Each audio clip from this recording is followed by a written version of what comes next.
Hi guys, back again with another new video tutorial. In this video I will tell you about how you can use the power button to end call in your device OnePlus Nord 2T.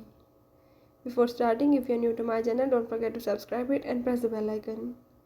So now if you want to do this, enable this feature of the power button end call, like you can use the power button to end the incoming call. You can do it by the method as I will show you. Follow the steps and watch complete video and learn how you can use the power button to end the call. Let's watch it.